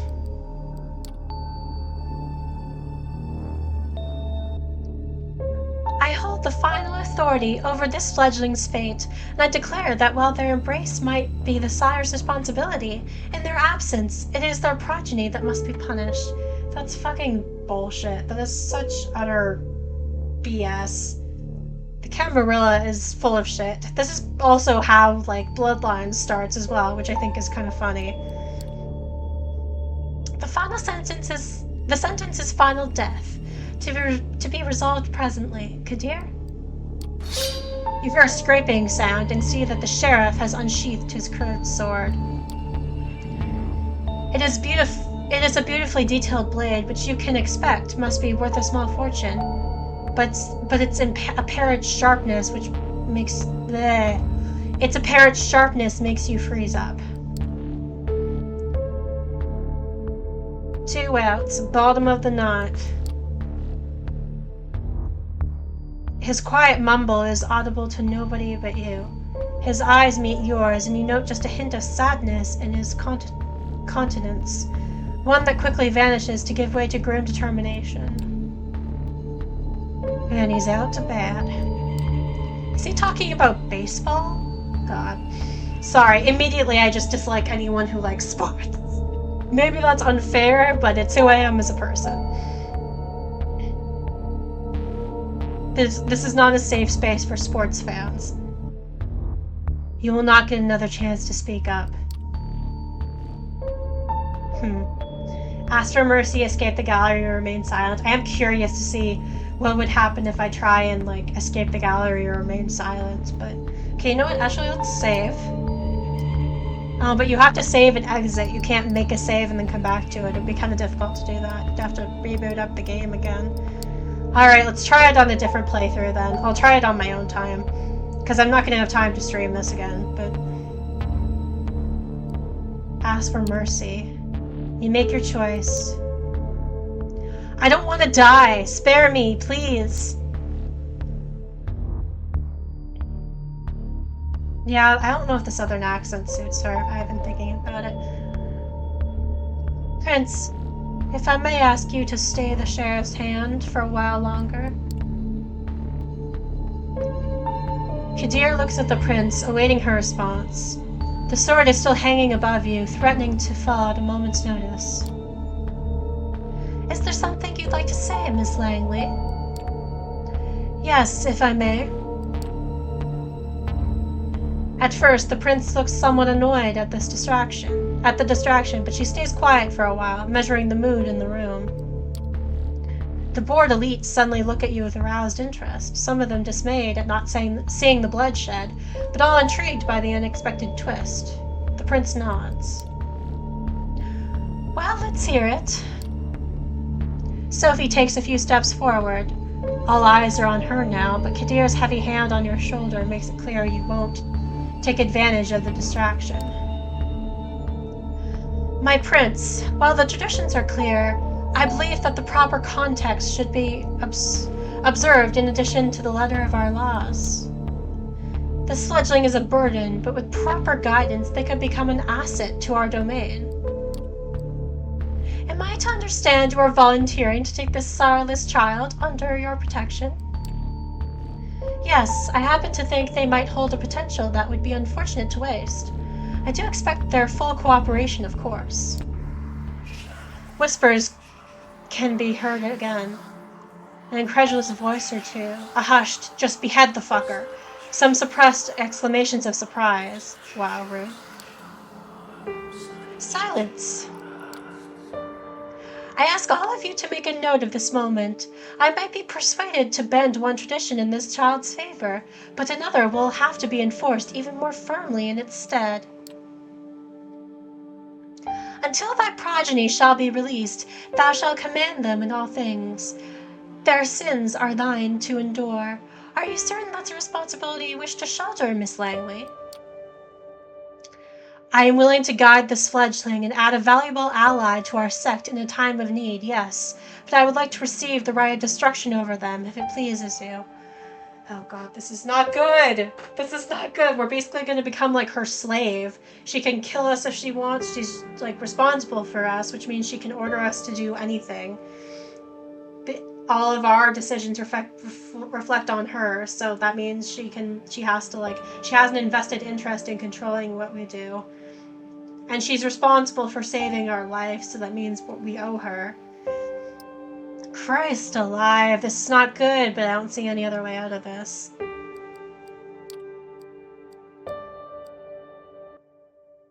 Wait, right of destruction? I kind of want to ask that. Wait, right of destruction? What do you mean by that? Kadir's grip tightens on your arm like a vice. His other hand goes for his sword again. Sophie locks eyes with you. I will explain, but not right now. Right now we need to await the prince's decision. No need to wait. I am ready to pass the judgment. I don't know why I gave her this, like, bubblegum princess, like, Powerpuff Girls type voice, but I'm kind of vibing with it now because I think it's funny.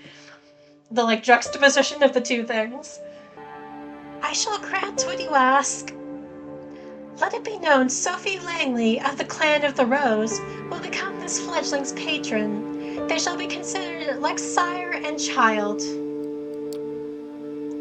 Miss Langley will take full responsibility for them, and I grant her the right of destruction if she sees fit to use it.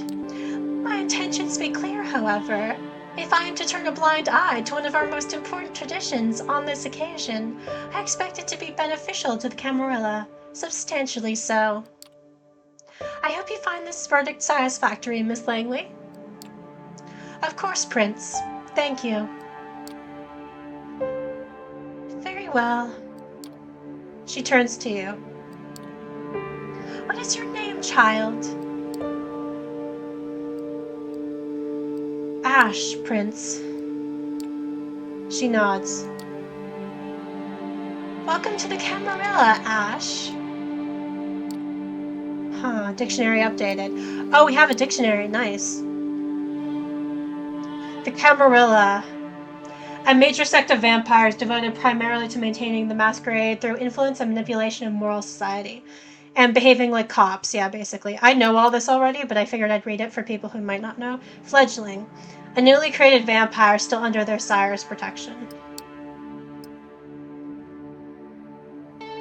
Now, this evening proved to be even more eventful than I'd anticipated, but with the fledgling's fate decided, I believe our meeting here can conclude. Thank you all for appearing on such short notice. Give my regards to those who couldn't make it. Kadir, a moment of your time before I let you return to your duties. Of course. Oh, right. Shit, that's not your voice. Of course, Prince. He shoots you a side glance that doesn't leave much space for interpretation. You will be watched, you will be judged, and if need be, you will be punished. The two of them leave the gallery. Whatever, fuck you, cop. Well, Ash, I think we've both already managed to significantly improve each other's evenings. But let's keep the ball rolling, shall we? I think we should have a toast to a new fruitful partnership. She raises her hand at one of the well-dressed concierges, who have now reappeared in the showroom to refill the guest glasses. The conveniently handsome man approaches with a carafe, is that how you say it? Carafe of red liquid. He pours it into two tall glasses. It's blood again, that much is clear. You're in two minds about drinking it, but the memory of last night's hunger makes you wince. You take a tentative sip. Alright, my dictionary's been updated again. Hunger. We have Prince and the Hunger.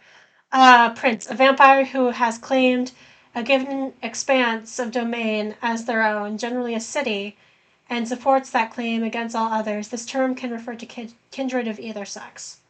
or any gender, I assume. The vampires are being so binary, it's depressing. The hunger. The urge to feed. For vampires, the hunger replaces all other drives with its own powerful call. Great. Back. It's hitting the backspace like this is Harmony the Fall of Reverie. Like, no, that's not how that works. You you expected the same blandness you tasted a few hours ago, but this one you can actually savor. It's smoky and warm, making you think of a cozy cabin in the woods. It does strike you as a strange image for your mind to jump to in drinking human blood, but it is what it is. You've never tasted anything like it. Do you like it? I think NYC caterers have very bourgeois ideas about what good blood should taste like. Apologies, you must have so many questions. While we're on the topic, perhaps we should start with those related to sustenance. How much do you have to drink? Where do you get blood? Does the taste of blood matter? Where do you get blood? Is probably a valid question. Hi, Sarah. Welcome to stream. Thank you so much. It was what I had on hand and could do in short notice, but I'm really obsessed with it too. I think I kind of served. I'm happy with it. I haven't worn this choker in so long, so I'm glad I got the opportunity to bust it out. And I got new rings for the occasion. I don't know if you can see. This is like a dripping heart and like a red and silver butterfly. I usually don't wear rings because I find them kind of annoying and they usually don't fit me right. But I figured why not? It'll like add to the look and the aesthetic and make me look more gay. So yeah, and I can't stop fiddling with them, which I kind of saw that one coming, but it's fine. They're not too distracting. I think they look really cool. And yeah, I hadn't done like liquid black lipstick since before I got my lip ring done, so I was a little concerned about how that would shape out, but I think it looks okay. It has gone a little messy since I've been like drinking coffee and stuff, but I think it looks fine for the most part. We just roll with the punches. Okay, where were we? It's kind of weird that you have waiters serving blood. Where do you get it from? That can be a bit of a touchy subject. Let's say that most of the blood available at events like this is crowdfunded. Did I get that right? It's so hard to keep track of modern language. At any rate, what I mean is there's a plethora of vessels on tap. Ah, yes, this is a thing in both Bloodlines and also Swan Song. I just got my rings stuck on my shirt. There we go. Where there are people who like volunteer to be, I think, vessels where like that you basically can like drink their blood and it's not like unconsensual. As for where to get blood when you're not at Elysium, tomorrow I shall take you hunting and we will explore this topic further. What you need to know is right now What you need to know right now is that no matter how much you drink, you will always be tempted to have more, unless you consume someone wholly to the last drop. But even that doesn't last. Served. Thanks. How's the game? So far pretty good. I am a little disappointed that you could only pick from like three.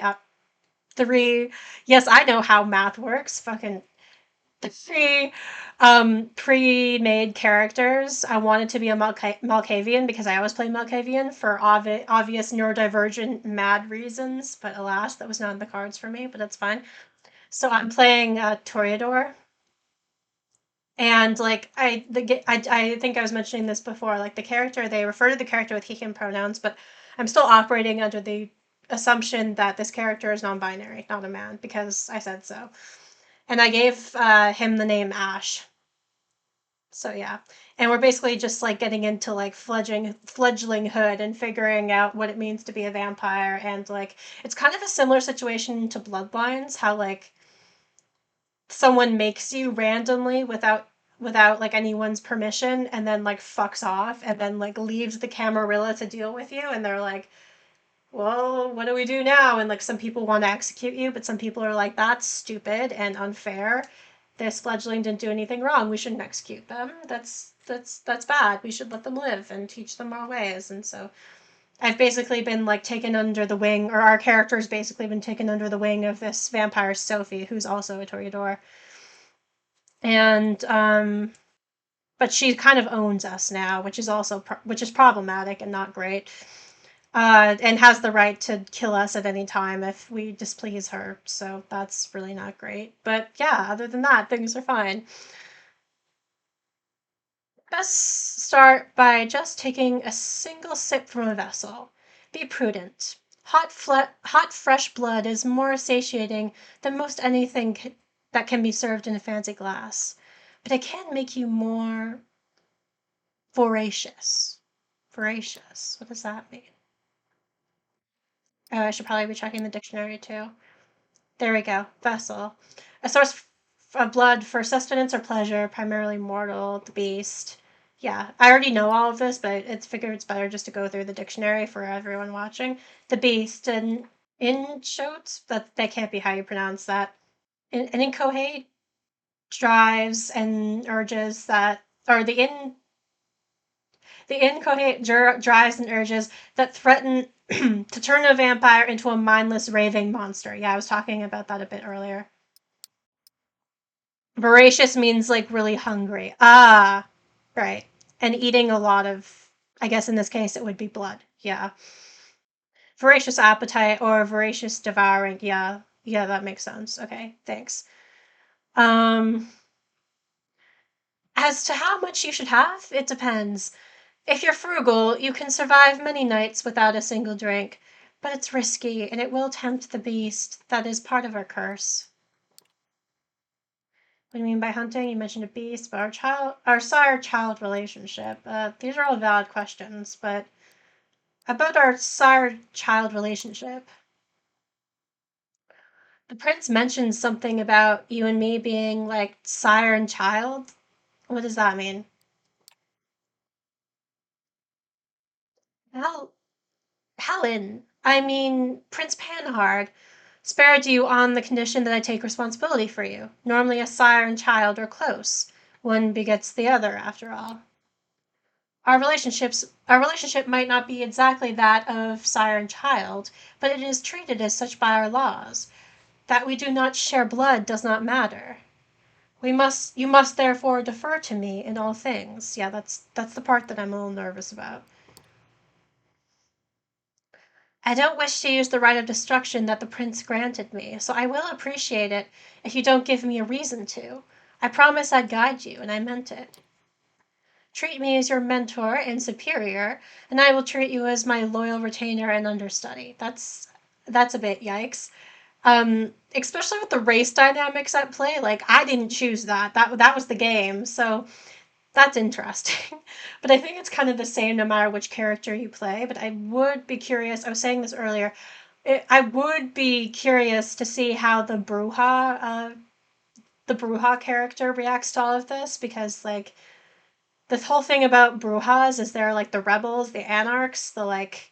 Well, they usually end up being anarchs. They're like the yeah, basically they're like they don't want to like follow the rules and they're usually very into like social justice and like fight the power and stuff and like the anarchs are usually made up of Bruja and they're like the group that is separate from the Camarilla that doesn't want to follow the Masquerade or at least follow the Masquerade like so strictly and like enforce all these laws like so like intensely.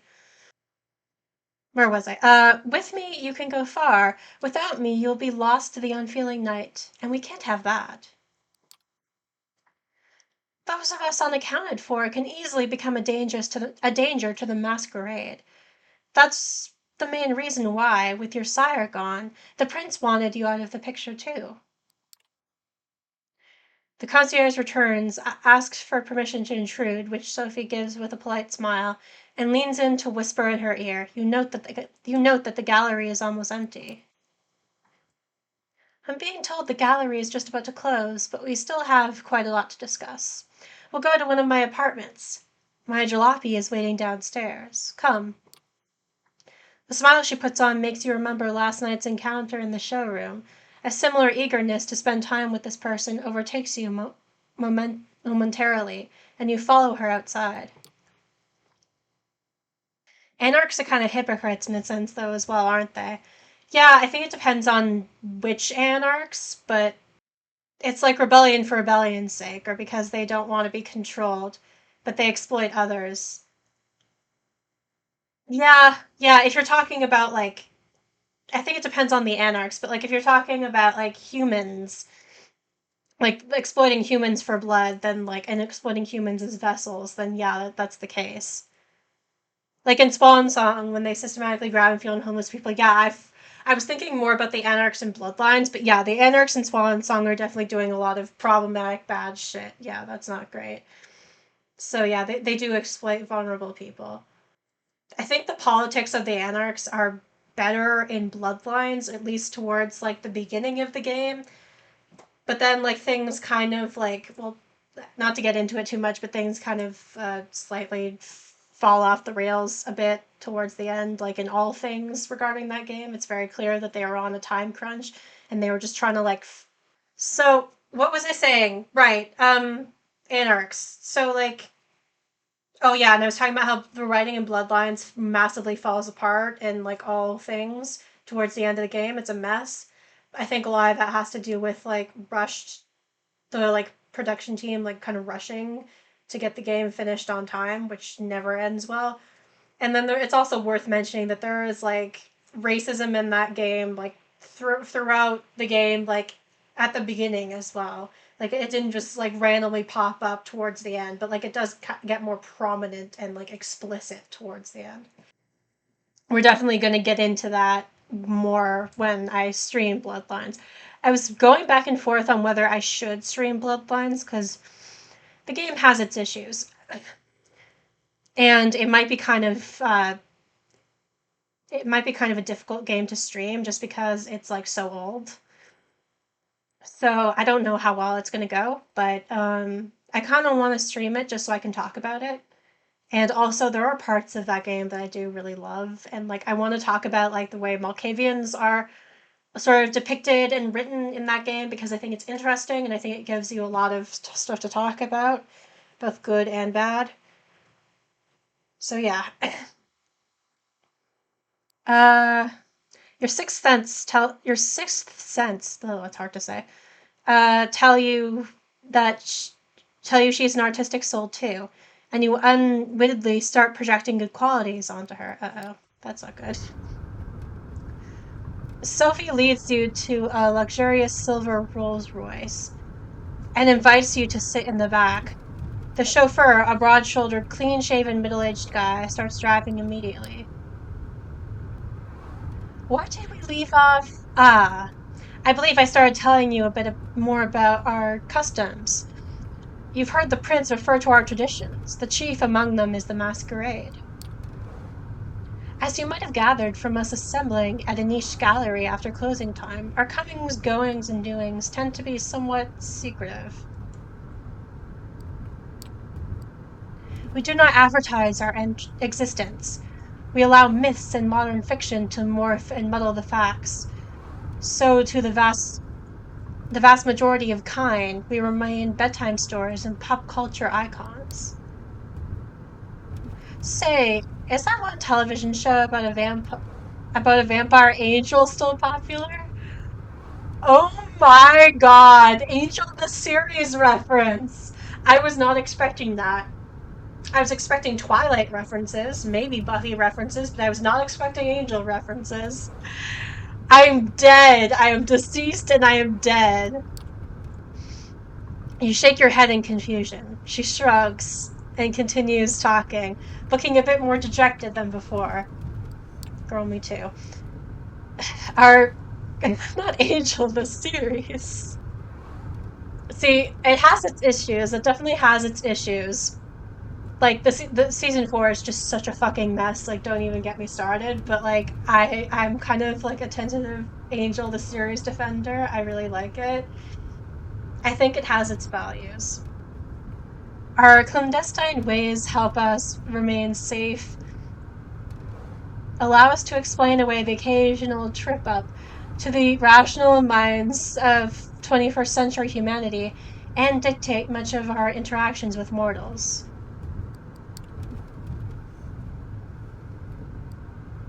Never watched it because I hate Angel so much.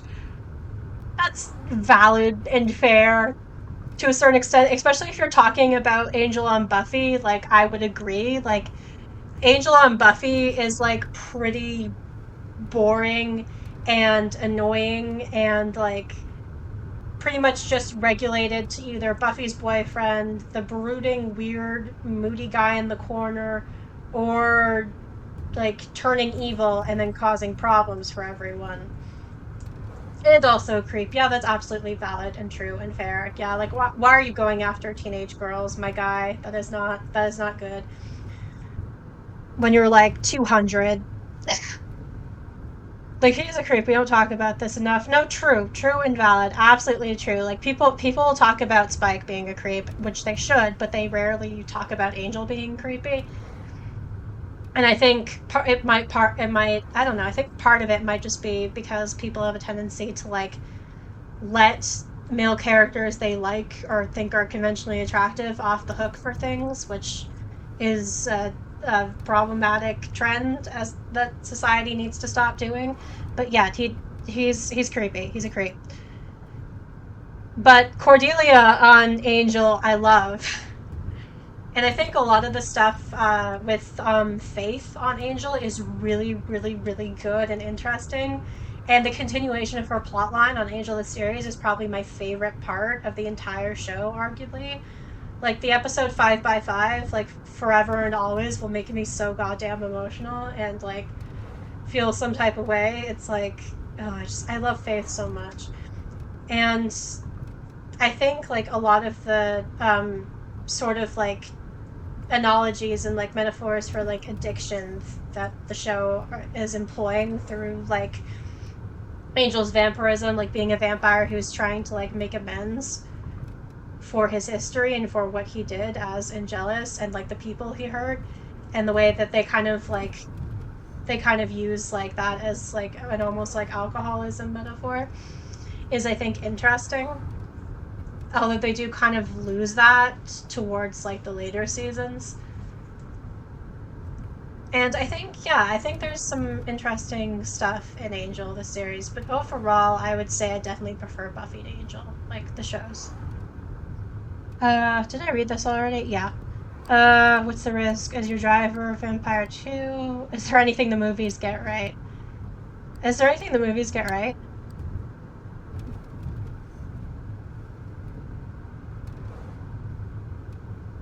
There has to be some stuff that the books or movies got right. Or is it all just vampire propaganda? There is a kernel of truth in every myth. Those concerning kindred are no exception. There are mortals who sift through and manage to separate the facts, though it doesn't happen thanks to Hollywood. For one, sunlight burns us. That is why we rest during the day. You felt it, more like being dead than being dormant, isn't it? But more like being dead than being dormant, isn't it? But we have no choice. We are night dwellers, but day sleepers. Angel got less creepy as his own show went on, but yeah, he was problematic.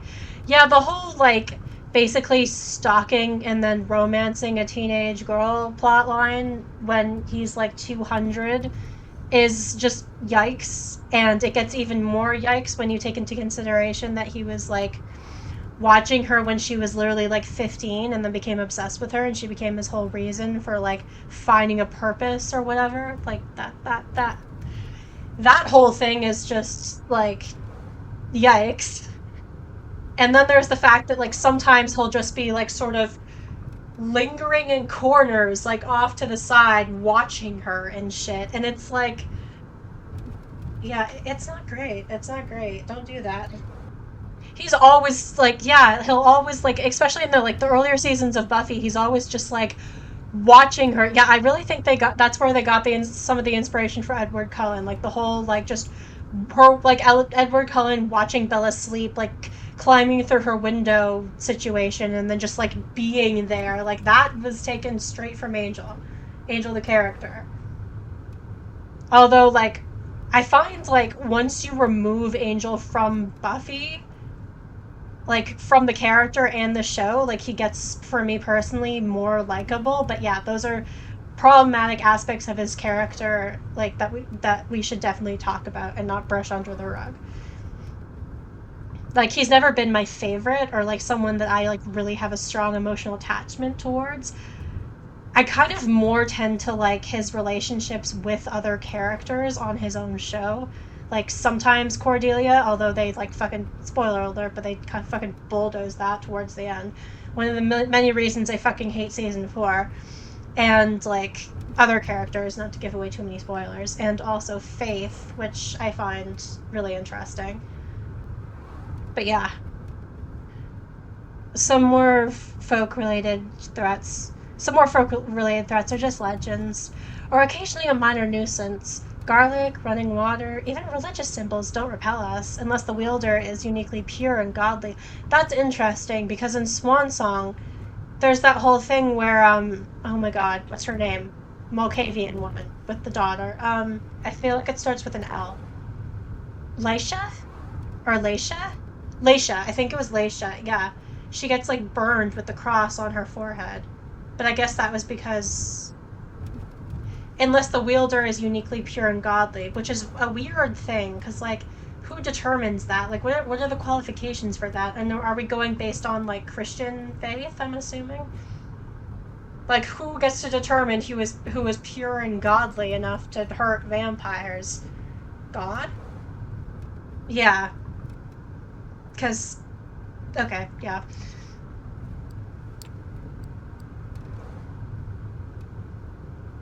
Presumably God, but I don't know. Yeah. And then there's the thing of like which religious symbols would that work on? Would it be the case for like all religious symbols, or is it like I said, like just like because it usually tends to just be like crosses, like crucifixes? What are the differences between crosses and crucifixes? Because aren't they basically the same thing? But like, I'm not sure. But like people talk about them like they're different things. Anyways, the overlay starting to cover this. Stakes through the heart, though. That's something to avoid. They do not destroy, but they do paralyze. Yeah, that's consistent in all of the Vampire the Masquerade things. Like torpor is something that I think exists in both Bloodlines and also Swansong, which under the right circumstances can often be the same thing. That's a reason to have somebody like my trusted driver, Gregory, making sure you're safe when you drift away. We have many enemies, and they often know their advantage lies with daylight. So it's vampires versus humans, so it's good to keep human friends. Do vampires watch each other's backs? So it's vampires versus humans? It sounds like vampires versus humans, right? Masters and slaves? Okay. Only nobody knows vampires exist, so it's ruling from behind the scenes? Yeah, this whole thing is problematic. Like, I think you talked about this a bit during your playthrough of Swan Song, but the whole like vampire mythos that Vampire the Masquerade employs, the whole like vampires ruling society from behind the scenes, is taken from like anti-Semitic like tropes and ideas about Jewish people being this like sort of like shadowy like force controlling all of society secretly from behind the scenes. Something like that. We've stayed in humanity's shadow for as long as civilization has existed. Anytime the kindred felt too secure, too complacent, we've suffered great losses. So we need to keep the kind, even those close to us, under strict control, or forfeit them in favor of other kindred. See, here's what I don't get. They say kind, and I know they say kind because Bloodlines is voice acted and they say kind. But then it's kindred, not kindred, so that doesn't really make a lot of sense, but whatever. Our sect offers some safety and camaraderie, but often not enough. Long-term solidarity does occur in the Camarilla, but we are a very politicized organization by necessity. Loyalty is to your sire, to your prince, and to the sect. Friends must remain a distant priority at best for us to maintain the Masquerade and thrive as the years pass. With age comes authority. With it comes influence and power if you wish to reach for them. Crucifix is Catholic, right? Usually more ornate and carry the image or Jesus's body. The image of Jesus's body. Crosses are Protestant, just the cross, plain and simple. Yeah, that makes sense. Okay, that makes sense. Yeah, because the Catholics are the ones with the like fancy aesthetic. Oh yeah, totally. Yeah, the whole like anti-Semitic vampire trope thing. Yeah. She seems to be lost in thought and falls silent for a while, leaving you to ponder all the things you've learned tonight. It still feels absolutely unreal, but as piece after piece of knowledge falls into place, the image becomes almost an entirely logical jigsaw puzzle. Whatever you wouldn't believe on your own, you've witnessed. Many questions swarm your thoughts, but the one you keep returning to is what your place in this new reality should be. The car stops. You're in the city, in front of an old but well-renovated apartment building.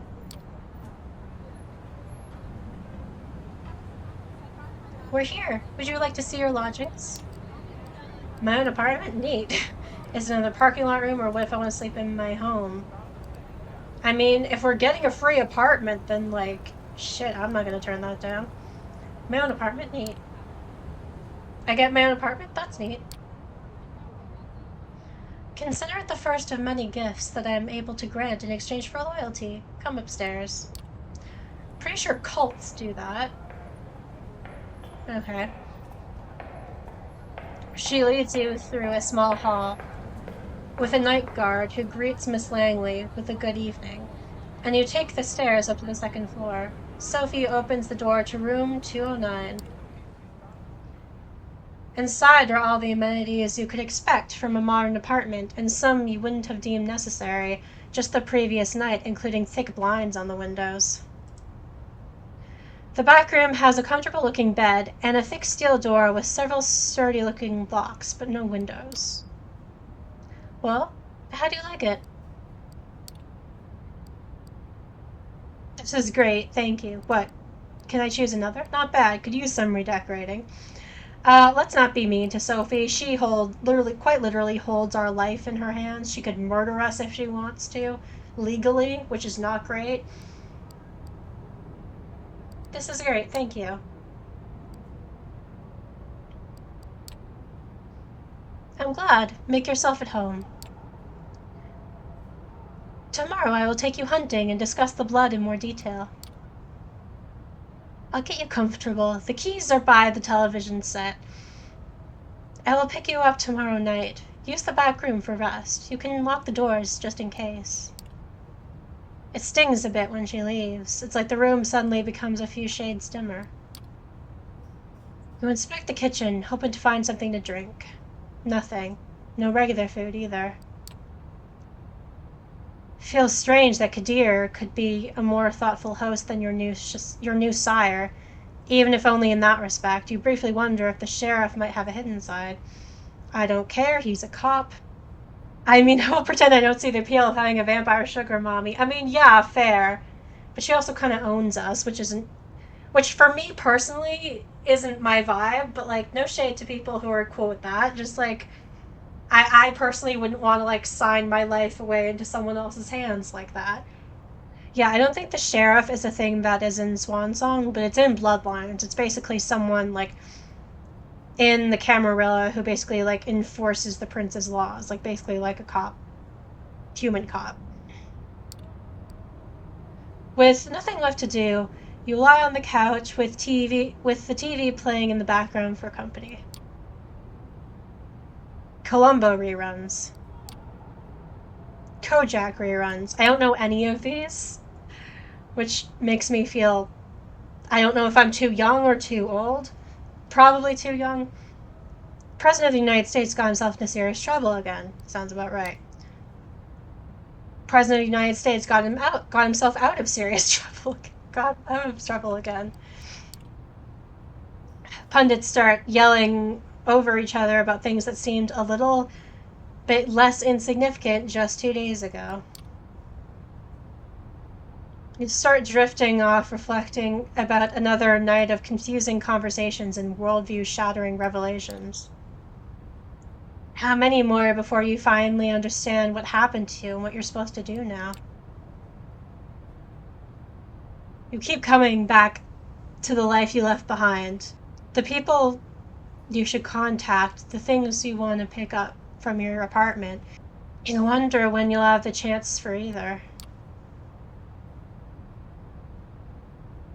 As you start to feel the same tiredness that made you drift into cold sleep last night, you settle in the back room. The bed is comforting. Block of windows less low. You leave the light bulb on. Looking at it, you realize it's the closest you'll ever come to staring at the sun on a breezy summer day again. A wave of melancholy overwhelms you. A few minutes later, your consciousness fades and you take the plunge into darkness again. Sinking, sinking, sinking.